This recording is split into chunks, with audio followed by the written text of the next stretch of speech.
भारत पे से मेरा बाहर निकलना स्टार्टअप की दुनिया का सबसे बड़ा विवाद रहा है। बल्कि मैं तो मीडिया के कुछ बेईमान लोगों को इसके लिए धन्यवाद देना चाहता हूं। लेकिन सबसे जरूरी बात यह है कि मेरे अपने स्टेक होल्डर्स ने मुझसे गद्दारी की। इन लोगों ने कंपनी के फाउंडर से छुटकारा पाने के लिए एक घिनौनी साजिश रची। आगे के पन्नों में आप सुन पाएंगे कि सच्चाई दरअसल है क्या।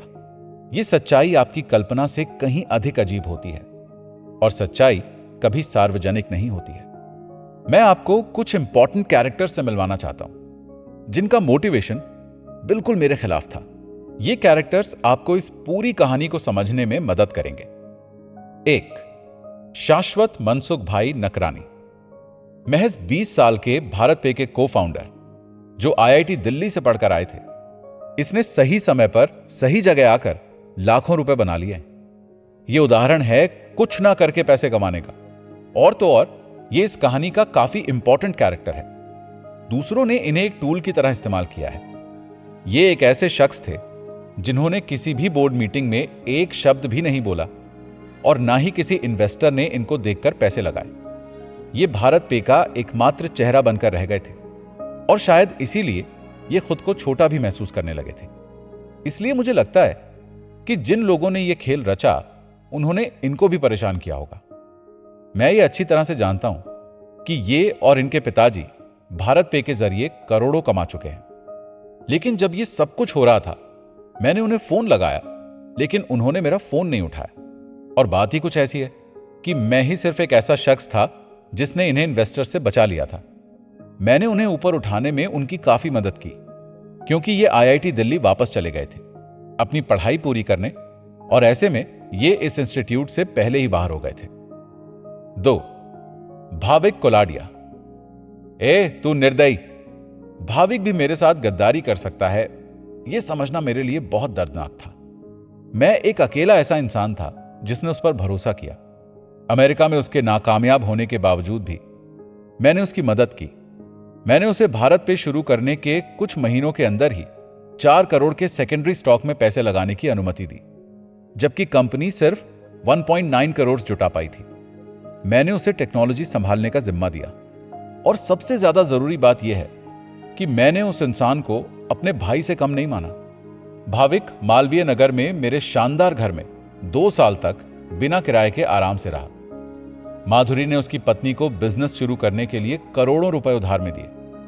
मुझे समझ नहीं आता कि क्या भारत पे का एक बड़ा नाम बनने के बाद वो खुद को मुझसे अलग महसूस करने लगा था, या फिर सुहेल और सुमित अल्कोहल और स्मोकिंग के दौरान इसके दिमाग में जहर भर रहे थे। शायद उसे कह रहे थे कि वो मुझ पर भरोसा ना करे। और क्या अश्नीर को बाहर निकालकर भाविक को भारत पे के कैप टेबल में बिठाने का वादा किया था। 3. सिक्वोया, ये एक ऑर्गेनाइजेशन है, बल्कि हम इसे एक इंडिविजुअल भी कह सकते हैं, जिनके पास मेरे खिलाफ इस्तेमाल करने का सबसे बड़ा हथियार था। पहले इन्हें इन्वेस्ट करने की मान्यता नहीं मिली, लेकिन बाद में ये भारत पे के सबसे बड़े शेयर होल्डर बने। इनके पास भारत पे में $500 मिलियन का इन्वेस्टमेंट है, जिसके बदले इनके पास 19% की इक्विटी है। बैंक बैलेंस के साथ साथ पोस्ट पे लॉन्च के बाद इनकी किस्मत और चमकने लगी है। मैंने शैलेंद्र के 10 साल लंबे इन्वेस्टमेंट पाइन लैब्स से खुद को दूर रखा, जो कि इन्हें एक अच्छा IPO रिटर्न दे सकता था। भारत पे और पाइन लैब को अगर मिला दिया जाता तो इन्हें बहुत फायदा हो सकता था, जो मेरे रहते हुए पॉसिबल नहीं था। 4. मिकी या रिबेट, यह शायद इस दुनिया का सबसे इंटेलिजेंट फिनटेक इन्वेस्टर है।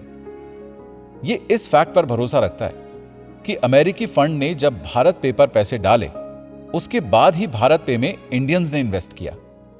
यह एक ऐसा इंसान है जो कि अपनी खास मेंटालिटी रखता है और उसी में भरोसा करता है।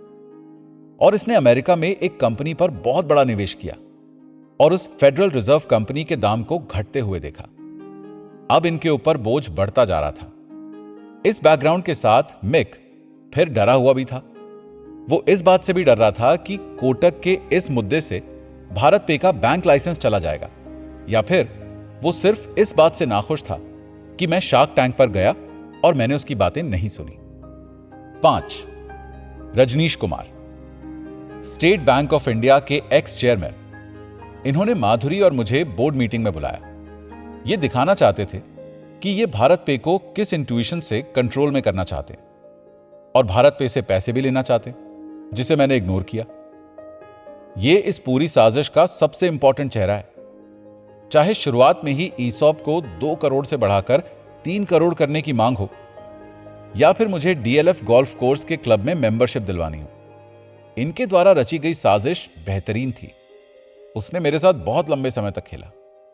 6. सुहेल समीर। ये एक ऐसा शख्स है जिसके कारण मैंने मैकेंजी और आईआईएम लखनऊ जैसे इंस्टीट्यूट से अपना विश्वास खो दिया है। सुहेल शुरू से ही माधुरी से नफरत करता था, क्योंकि माधुरी उसके इरादे समझ लिया करती थी। ये अपने आप को हमेशा से इनसिक्योर फील कर रहा था, क्योंकि मैंने उसे बताया था कि जल्द ही हमारे साथ एक नया सीएफओ जुड़ने वाला है। इसके बाद इसे लगा जैसे इसका पत्ता तो साफ हो जाएगा, तो मैंने इसे 1 साल में 11 करोड़ की लिक्विडिटी दी। इसके अलावा इसे सीएफईओ, यहां तक कि बोर्ड का एक डायरेक्टर भी बनाया। पर मुझे लगता है कि मैंने इसे पेमेंट दिया था ताकि ये मुझे धोखा दे सके। ये इस बात का फायदा उठाता रहा कि मैं शराब नहीं पीता और भाविक और शाश्वत को ये अल्कोहल के लिए अपने पास बुला सकता है और उनके दिमाग में मेरे खिलाफ जहर भर सकता है। 7. सुमीत सिंह। ये इस कंपनी में जीसी के रूप में लाए गए। ये भी शुरू से ही माधुरी से नफरत करता था। ये जिस तरह की लाइफस्टाइल चाहता था, उसके रास्ते में माधुरी बहुत बड़ी बाधा थी। मैंने उससे बहुत ही सिंपल सा क्वेश्चन पूछा। मैंने पूछा, जब से जीसी के रूप में आप आए हैं, तब से अलग अलग तरह के मामलों में लीगल प्रोसीजर क्यों बढ़ रहा है? उसने मुझे वादा किया कि वो इन सबको अच्छी तरह से देख लेगा। वो एक वकील भी था और बिजनेस करने में माहिर भी। मुझे यह भी लगता है कि वो खुद को बढ़ा चढ़ाकर बताने में माहिर था और पीठ पीछे वार करने में भी। ये उन लोगों में से एक था जो लोगों से बहुत ज्यादा जलन करते हैं। चलिए, अब आप इस पूरी कहानी को अच्छी तरह से समझ लें, इसके लिए मैं आपको बहुत से प्लॉट्स के बारे में बताता हूं। कुछ ऐसे प्लॉट्स जो इस कहानी का बहुत ही इंपॉर्टेंट हिस्सा है, और यह पूरा प्लॉट 6 हिस्सों में डिवाइडेड है। फेज 1, 6 से 19 जनवरी। इंजीनियर अशनीर एमडी की पोजीशन से आउट हुए और इन्हें टेम्पररी लीव दे दिया गया। फेज 2, 16 से 26 जनवरी। इस केस को लड़ने के लिए वकील और अकाउंटेंट्स आए, लेकिन फिर भी टेम्पररी छुट्टी परमानेंट लीव में बदल गई। फेज 3, 26 जनवरी से 18 फरवरी। इन्वेस्टिगेशन चलाई गई और मीडिया ने यह बात लीक की कि माधुरी और अशनीर को बाहर कर दिया गया है। फेज 4, 18 फरवरी से 1 मार्च। माधुरी को भारत पे से बाहर निकाल दिया गया क्योंकि मीडिया में उसके खिलाफ भी बातें चल रही थी और एसएचए के साथ मिलकर ऐसा करना बहुत आसान था। फेज 5, 1 मार्च। यहां पर कहानी खत्म हुई। फेज 6, 1 मार्च से आगे जितनी भी झूठी खबरें थी उन्हें पूरी तरह से मीडिया में फैला दिया गया। फेज 1, अशनीर को टेम्पररी लीव पर भेज दिया। जब मुझे इस बात की जानकारी मिली कि मेरी छुट्टियां कैंसिल कर दी गई हैं, जिसके लिए मैंने खुद अप्लाई किया था, मैंने फैसला लिया कि अब मैं अपने काम पर वापस लौटूंगा, क्योंकि मैंने भारत पे को बनाया था। मैं ही भारत पे का क्रिएटर था। अब काम पर वापस लौटने और अपने काम पे ध्यान देने का वक्त था। हालांकि तब मुझे बहुत गहरा सदमा लगा जब मिकी को मैंने व्हाट्सएप पर मैसेज किया। मैंने कहा कि मैं अगले दिन ऑफिस आ रहा हूं। मुझे उसकी तरफ से कुछ इस तरह के रिस्पॉन्स मिले। 1, आपको पहले बोर्ड से इस बात की परमिशन लेनी होगी और यही कंपनी के लिए सबसे अच्छा रास्ता है। 2, कंपनी भी इस पूरी जांच प्रक्रिया को जल्द से जल्द पूरा करना चाहती है, लेकिन अभी तक फाइनल रिजल्ट सामने नहीं आया है। 3, कोड ऑफ कॉन्डक्ट को भी अप्रूवल की जरूरत है। 4, ऑफिस वापस जाने से पहले आपको बोर्ड मेंबर्स की मीटिंग बैठानी होगी। वहां से परमिशन मिलने पर ही आप अपना काम जारी रख सकते हैं। यही सही तरीका है। 5, बोर्ड को भी मीडिया में चल रही खबरों को समझने की जरूरत है ताकि बोर्ड रिस्क के बारे में समझकर एक सही डिसीजन ले सके। 6, सबसे पहले एक प्रॉपर प्लानिंग की जरूरत है। टीम जब तक किसी डिसीजन पर नहीं पहुंच पाती, तब तक कुछ कहा नहीं जा सकता। यह सब कुछ होने के बाद ही आप काम करने के लिए वापस ऑफिस आ सकते हैं। क्या यह आपको क्लियर है?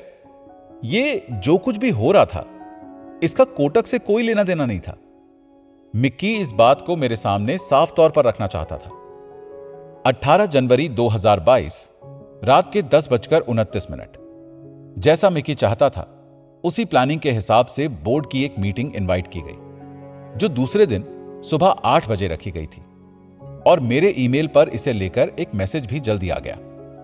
19 जनवरी 2022 सुबह के 7:55।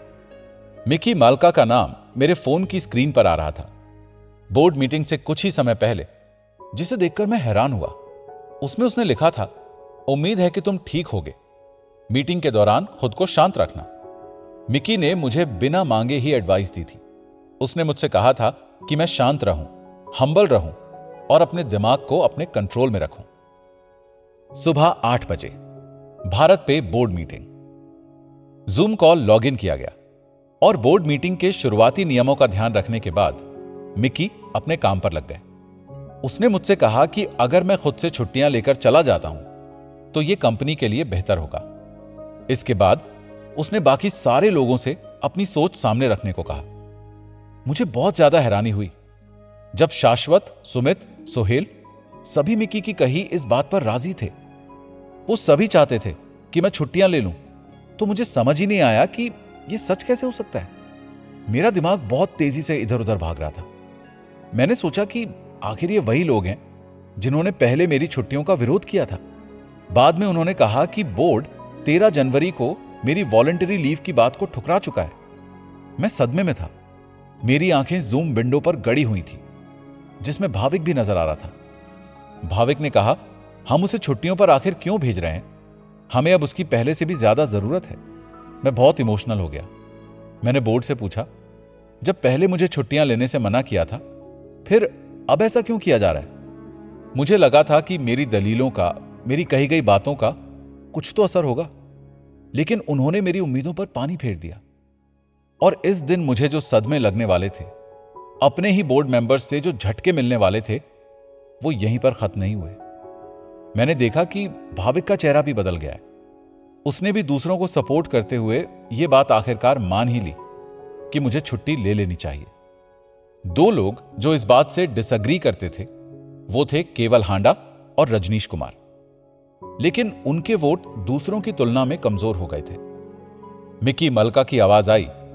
उसने कहा, आपकी पूरी टीम आपके साथ नहीं है और आपको अब छुट्टियां ले लेनी चाहिए।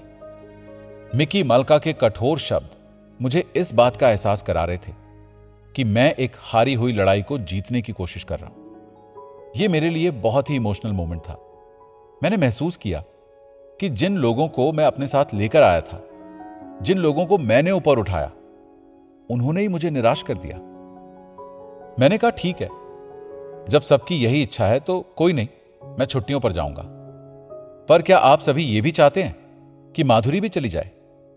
मेरी भावनाएं कह रही थी कि इस बात पर मुझे कोई अच्छा जवाब मिलेगा, लेकिन इस पॉइंट पर रजनीश कुमार ने मुझसे कहा कि आप इस कॉल से फिलहाल के लिए हट जाएं, ताकि हम इस विषय पर अच्छी तरह से चर्चा कर सकें। कुछ मिनट बाद मेरे पास एक फोन कॉल आया। मुझे इन्फॉर्म किया गया कि कंपनी मेरे वॉलंटरी लीव पर जाने वाले प्रपोजल को एक्सेप्ट कर चुकी है और मुझे बस कंपनी को एक फॉर्मल लेटर भेजना है। साथ ही मुझे एक टाउन हॉल मीटिंग भी बुलानी होगी, ताकि मैं अपने सभी वर्कर्स को अपना ये डिसीजन बता सकूं। मैं सब कुछ इस तरह अचानक बदल जाने से बहुत हैरान था। यह सब देखते हुए मैंने माधुरी से कहा कि वो ऑफिस जाए और यह समझने की कोशिश करे कि सब कुछ सही तरीके से हो रहा है या नहीं। इसी बीच मैंने सभी एम्प्लॉयज को अपनी तरफ से फ्लावर्स के साथ एक नोट भेजने का अरेंजमेंट किया, जिसमें मैं ये कह सकूं कि यह कंपनी के लिए एक कठिन दौर है, लेकिन हम सबको बहादुरी से काम करना होगा। मैंने उन्हें इस बात की गारंटी दी कि मैं जल्द ही अपनी वॉलंटरी लीव से वापस आ जाऊंगा, लेकिन माधुरी जिस तरह परेशान होकर ऑफिस से वापस लौटी, उसके लिए मैं बिल्कुल भी तैयार नहीं था। उसने मुझसे कहा, मैं आपको बता नहीं सकती कि आज मैंने ऑफिस में किस तरह की नेगेटिव वाइब्स का अनुभव किया है। उसने बताया कि सबकी बॉडी लैंग्वेज बिल्कुल बदल सी गई है। सुहेल मेरे सामने अपने पैर ऊपर करके बैठा था। मैंने उसे देखा कि वो मीडिया से बात भी कर रहा है। इस दौरान इस बात पर भी खुलकर डिस्कशन किया गया कि मेरी छुट्टियों के लिए एक प्रेस रिलीज जारी की जाएगी। इसके अलावा कंपनी का कोई भी मेंबर मीडिया से बात नहीं करेगा। मैं जिस समय माधुरी को समझा रहा था कि वो इन चीजों को अपने दिल पर ना ले, उसी समय मेरे फोन पर एक मैसेज आया जिसने मुझे खुद दुखी कर दिया। यह मैसेज सुहेल का था, जिसमें उसने माधुरी से भी रेजिग्नेशन की मांग की थी। पहले बोर्ड की मीटिंग के बाद केवल हांडा ने मुझे इस बात के बारे में बताया था कि माधुरी के रेजिग्नेशन प्रपोजल को बोर्ड ने खारिज कर दिया है। उसने मुझसे यह भी कहा था कि अगर कोई इसके ऑपोजिट तुमसे बात करे तो तुम्हें सावधान रहना चाहिए। मैंने सुहेल को लिखा कि बोर्ड ने माधुरी से रेजिग्नेशन की मांग नहीं की है। उसने कहा कि मिकी और हर्षजीत ऐसा चाहते हैं कि माधुरी भी भारत पे से चली जाए। मैं समझ गया था कि अब उनके पास दूसरे अलग अलग मास्टर्स थे और उन्हें मेरी जरूरत नहीं है।